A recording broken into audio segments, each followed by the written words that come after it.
Today we're going to talk about how to ask for referrals from existing clients. Are you currently asking for referrals from your clients but you're not really getting any results? Well, we have some pretty powerful tips for you today.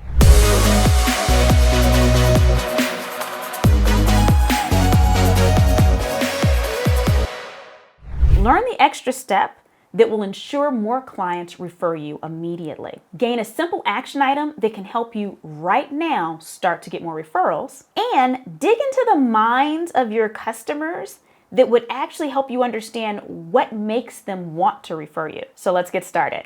I know we're talking about referrals in this video, but I have to start off by saying step one, the most important step, is actually provide white glove service. It doesn't matter if you sell a product or a service itself, but the customer interaction with you, the client interaction, has to be a positive one. They have to feel special. They need to feel like special little butterflies. And so if you're shipping some type of good, having a little handwritten note in there, or if it's an actual service, making sure that you're teaching your people to smile and ask them great questions, and just again, make your customers and clients feel appreciated, that one step will help you get referrals. But the fact of the matter is, if you skip that step, asking for referrals isn't likely. Because people don't tend to refer people that give meh service. They refer people that give excellent service and make them feel special. And so when they refer someone, they feel like they're giving that other person a gift because they know they're going to feel special too. So again, step one, white glove service. Step two is one that, you would think that most people know, but not everyone does. And so no shame if you're one of these offenders. If I were to go onto your website right now, is it easy to find your contact information? Can I find a phone number? Can I find an email address? Do you just have a contact form? Because some people say, no, I don't have those things, but I have a form so people can contact me. You're not making it easy to refer you that way. Because the person who's referring you is not going to say, oh, fill out this contact form to talk to this person. They want to give a phone number or an email address so someone can contact you directly. Same thing with your social media profiles. If you're active on LinkedIn and Facebook, is your contact information easy to find? Again, if it's not, no one's going to refer you. So I'll give you a little example. I am a third generation State Farm customer. Okay, my family's been with the company forever. And so my agent, I told her years ago, hey, you've got to get on social media, at least Facebook.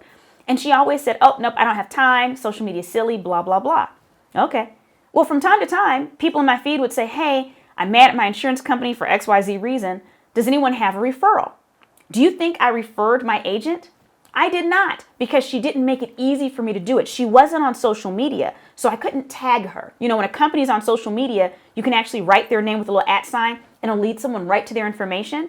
And my thinking was, if it wasn't worth her time, if she didn't find it valuable enough to be in that space to make it easy for me to refer her, I'm not going to go through it. And so who did I refer? I referred my realtor, because my realtor also has an insurance company. And I trusted my realtor, and she made me feel like a special little butterfly with my home transaction.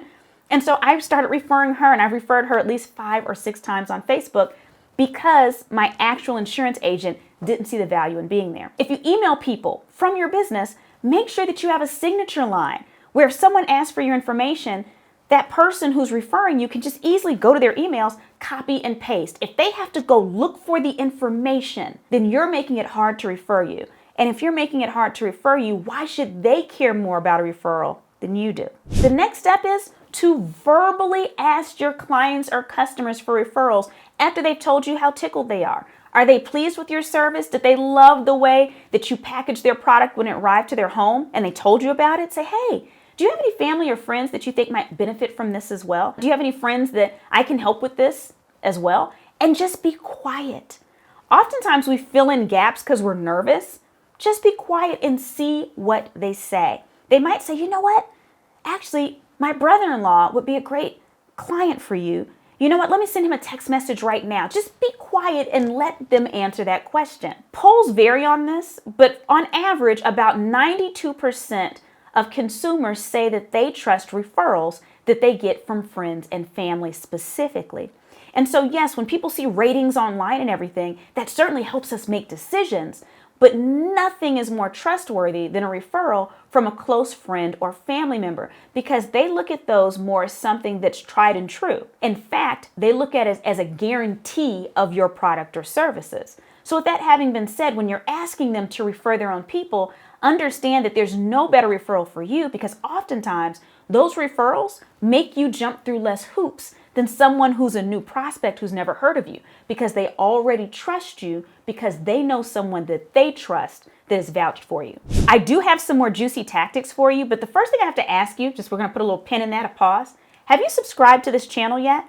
If not, what are you waiting for? We give tons of great business building and future empowering information. I would hate for you to miss out. Go ahead, subscribe right now. We talked about how you can ask people outright for referrals, and you really should do that. But in addition to just asking outright, make sure that people know that you're actively looking for and appreciate referrals.